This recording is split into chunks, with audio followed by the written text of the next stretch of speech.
Hello dear students, Science Alphabet के ऊपर आप लोगों का बहुत बहुत स्वागत है। तो मेरा नाम है विशाल शाह और आज हम लोग स्टार्ट करने वाले हैं chapter number 4 of the 9th standard, structure of the atom. पहली तो एक बात यहाँ पर ऐसी आती थी कि जब डाल्टन ने ये कंसेप्ट बताया था, वो कंसेप्ट के बाद करीबन 1000 ईयर बीत गए थे। उसके बाद साइंटिस्टों को ज़्यादातर क्वेश्चन होता था कि डाल्टन ने कहा था कि जो सबसे माइन्यूट पार्टिकल है जिसको हम लोगों ने एटम कहा था, क्या वो डिविजिबल है? एक क्वेश्चन तो हर एक बार आता था। और एक दूसरा क्वेश्चन आता था कि पर्टिकुलर जो एटम है, तो एटम के अंदर ऐसी स्पेशलिटी क्या है कि वो दूसरे एटम से या फिर दूसरे एलिमेंट के एटम से उसको अलग बनाती है। तो वो दोनों क्वेश्चन तो उन लोगों को होते थे, बट उनके लिए कोई बुनियादी, कोई बेसिक, कोई एक्सपेरिमेंट नहीं थे जो उनको शो करते थे कि यस, एटम को भी डिविजिबल हो सकते हैं, एटम को भी हम लोग ब्रेक करके जान सकते हैं कि वो भी किसी से बना हुआ है। बट 19th सेंचुरी आते आते बहुत सारे ऐसे एक्सपेरिमेंट आ गए जो हमको एक क्लियरिटिकल एक आइडिया देते थे कि एटम इज द डिविजिबल। तो कौन कौन से ऐसे एक्सपेरिमेंट हुए और एटम जो पार्टिकल से बना हुआ है, जिसको सब एटॉमिक पार्टिकल कहा जाता है, वो कौन कौन से हो गए, वो आज हम लोग चैप्टर के अंदर देखने वाले हैं। साथ ही साथ हम लोग एक और बात भी देखेंगे कि यदि जो भी सब एटॉमिक पार्टिकल तो है, तो सब एटॉमिक पार्टिकल किस तरीके से वहां पर अरेंजमेंट किए गए हैं।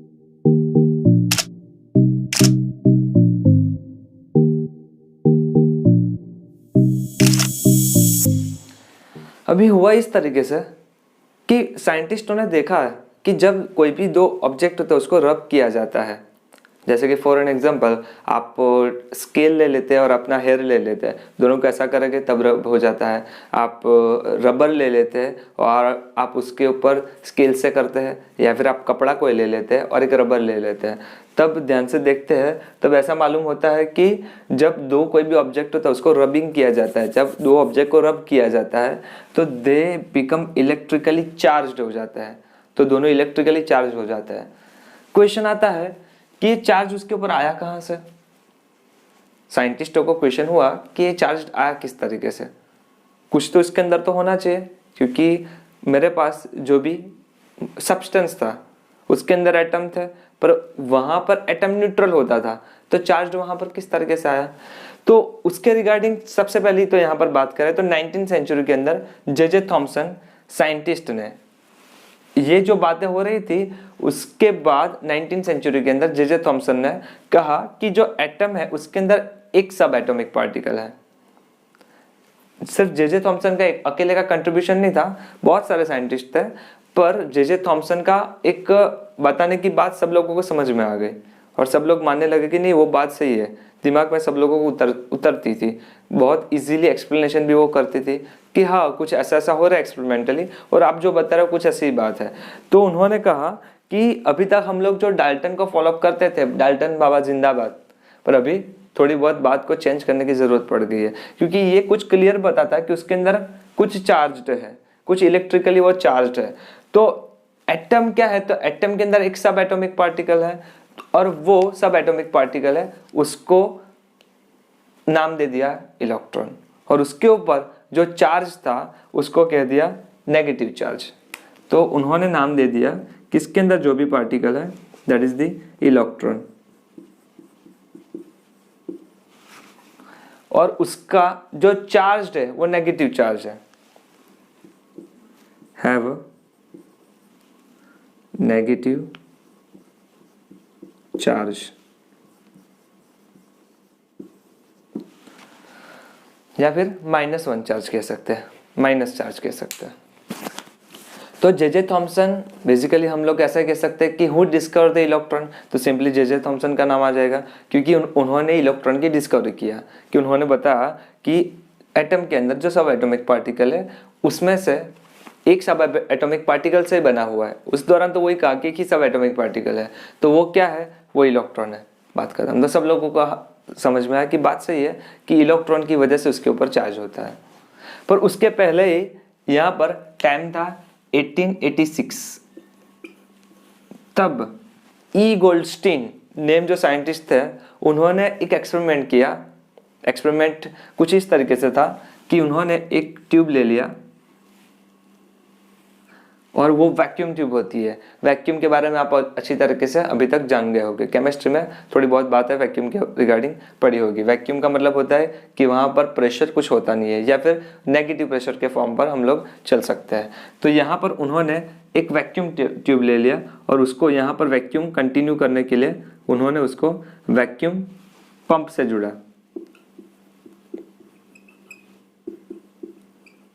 घर पे आप लोगों ने कई जगह देखा होगा वैक्यूम क्लीनर आता है, जैसे करते तो नज़दीकी डस्ट जो भी पार्टिकल हो तो उसको खींच लेता है, वैसे यहाँ पर वैक्यूम पंप रखकर उन्होंने अंदर की साइड पर वैक्यूम क्रिएट करना चाहा। और ये जो ट्यूब है, ठीक है, जिसको कैथोड ट्यूब भी कहा जाता है, उसके यहाँ पर दो जगह पर उन्होंने दो प्लेट लगा दिया इस तरीके से, और उन्होंने उसको जोड़ दिया बैटरी से।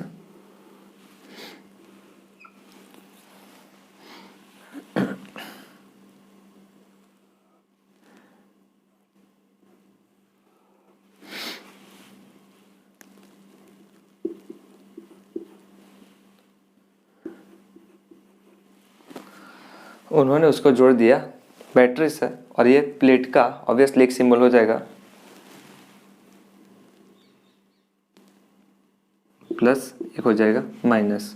तो यहाँ पर प्लस का प्लस के साइड और माइनस का माइनस के साइड पर अंदर उन्होंने हाइड्रोजन गैस फिल किया एक्सपेरिमेंट के दौरान। बाद में बहुत सारे अलग अलग गैस फिल आउट करके एक्सपेरिमेंट किया गया था। तो यहाँ पर उन्होंने गैस ले लिया, हाइड्रोजन गैस। एक्सपेरिमेंट करना था और वैक्यूम कंडीशन रखी। वैक्यूम की वजह से हो क्या गया कि उसके अंदर बहुत ही कम हाइड्रोजन के जो भी एटम्स थे वो वहाँ पर पाए जाएंगे, क्योंकि प्रेशर बहुत ही डाउन कर लिया था, उसको वैक्यूम कंडीशन कहा जाता है।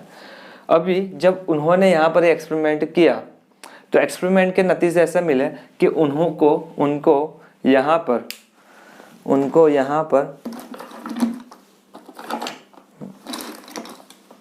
मार्कर थी ग्रीन नहीं मिल रही है, ठीक है, तो उनको यहाँ पर एक तरीके के रेस देखने को मिले, एक तरीके के उनको यहाँ पर रेस देखने को मिले जिनको उन्होंने नाम दे दिया कैनाल रेस, ठीक है, जिसको उन्होंने नाम दे दिया कैनाल रेस, ठीक है। तो यहाँ से एक बात उनको क्लियरली जनरेटेड हो गई कि ये जो पार्टिकल्स हो गए वो पॉजिटिवली चार्ज पार्टिकल हो गए। तो आप कहोगे कि उनको कैसे पता चला? क्योंकि उन्होंने बैटरी का ये वाला हिस्सा, ये नेगेटिव होता है और ये पॉजिटिव होता है, नेगेटिव वाला हिस्सा यहाँ पर जुड़ा हुआ था और करंट यहाँ से यहाँ हम लोग मानकर चलते हैं 10th स्टैंडर्ड के अंदर ही आएगा कि प्लस क्या होता है माइनस क्या होता है, बट जस्ट फिलहाल मानकर चलो कि करंट की डायरेक्शन ये है, करंट की डायरेक्शन ये है। तो यहाँ से वहाँ उनको रेस मिल रहे थे, तो कॉमन सी बात थी कि ये कुछ, यदि ये नेगेटिव साइड है तो यहाँ से वहाँ कुछ जाता है तो वो नेगेटिव को अट्रैक्ट करता होगा। तो नेगेटिव को अट्रैक्ट करने वाले जो पार्टिकल्स थे, जो इलेक्ट्रॉन को हम लोगों ने नेगेटिव चार्ज कहा था तो उससे अपोजिट वाला था, तो हम लोगों ने उसको कह दिया पॉजिटिव। तो जो यहाँ पर पार्टिकल हुए थे, ठीक है, जो यहाँ पर पार्टिकल मिल रहे थे वो पॉजिटिव चार्ज पार्टिकल थे, बात सही है। और दूसरी बात, उन्होंने एक्सपेरिमेंट और ज़्यादा किया। एक्सपेरिमेंट का नतीजा मिला कि यहाँ पर जो पार्टिकल आते थे उनका मास क्या था 2000 टाइम ऑफ, करीबन एग्जैक्ट नहीं है, approximate 2000 time of electron. Electron का जो मास था उससे 2000 टाइम ज़्यादा मास था। किसका मास ज़्यादा था? मास था तुम्हारा जो भी यहाँ पर पार्टिकल मिल रहा था। तो ये जो पार्टिकल था उनको नाम दे दिया प्रोटॉन।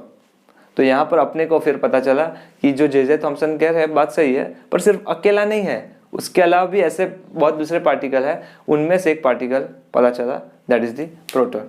अभी तक उससे आगे कोई इन्वेंशन नहीं हुआ था, इसलिए वो तो वही मानकर चल रहे थे कि एक इलेक्ट्रॉन है। फिर पता चला अरे नहीं कुछ तो गड़बड़ है, एक और दूसरा मिला तो उसको कह दिया प्रोटॉन।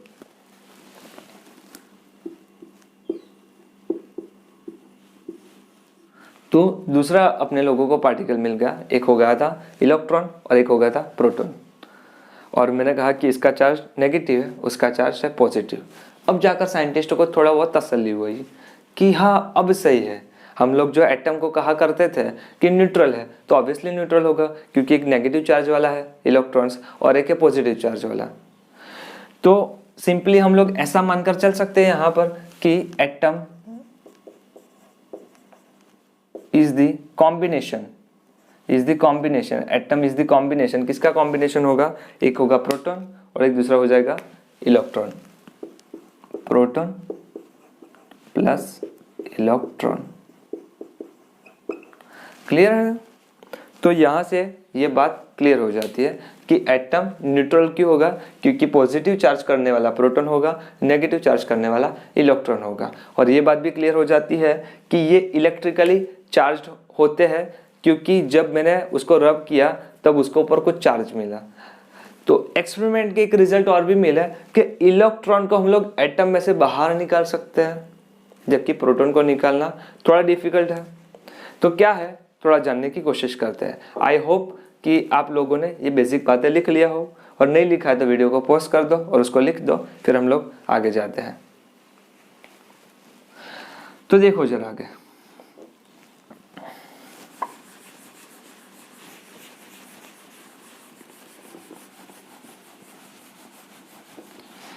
कि एटम था वो प्रोटॉन और इलेक्ट्रॉन से तो बना था और उसकी वजह से वो न्यूट्रल भी हुआ करता था। पर मैंने जिस तरीके से कहा कि electron can be easily transfer,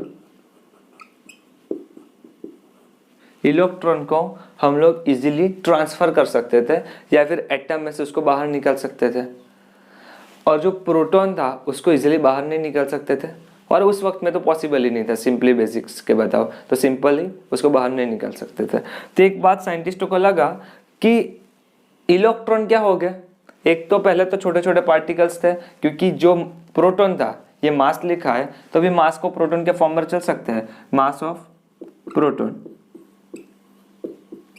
क्यों? क्योंकि मैंने जो पॉजिटिव चार्ज पार्टिकल थे उसको मैंने नाम दिया है प्रोटॉन। तो ये जो प्रोटॉन है वो 2000 टाइम बड़ा होगा, बहुत ही ज़्यादा बड़ा होगा, और बड़ा होने की वजह से, साइज में बड़ा होने की वजह से एक बात क्लियर थी कि उसको इजीली बाहर नहीं निकल सकते थे।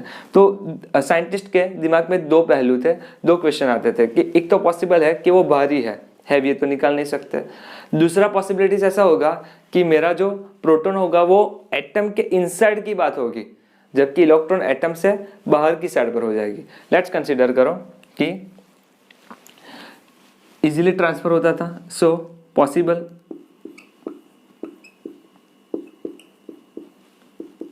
इट्स लाइट, ठीक है, इट्स लाइट। आगे पता चलेगा कि लाइट की तरह भी क्यों होता है। और दूसरा कि वो जो प्रोटॉन होगा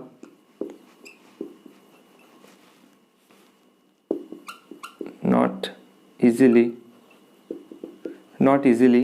ट्रांसफर, जो प्रोटॉन था इज नॉट इजीली ट्रांसफर। तो उसके लिए रिगार्डिंग एक रीजन हो सकता था बिकॉज हैवी, और दूसरा हो जाएगा पॉसिबल है इनसाइड द एटम।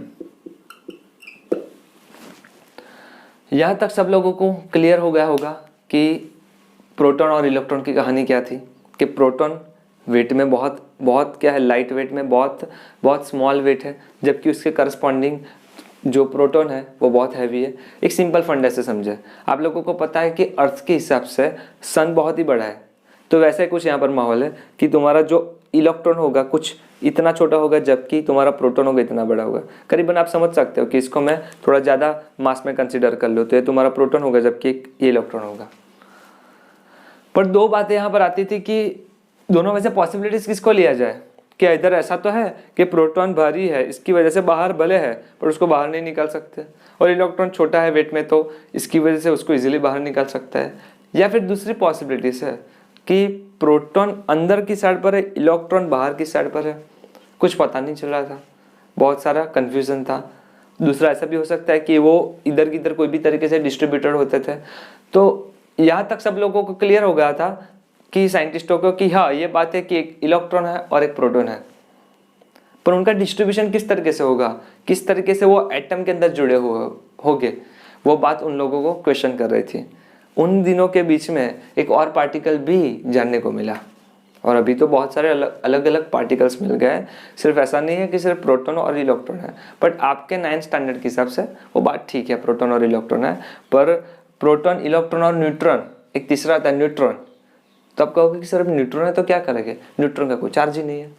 बाद में एक्चुअली पता चला न्यूट्रॉन करीबन ये ढूंढने के बाद 30 ईयर के बाद, 30 ईयर के बाद कि पता चला कि हाँ एक और भी पार्टिकल है जिसको कोई चार्ज ही नहीं है, बट उसका मास है, जिसको न्यूट्रॉन कह दिया।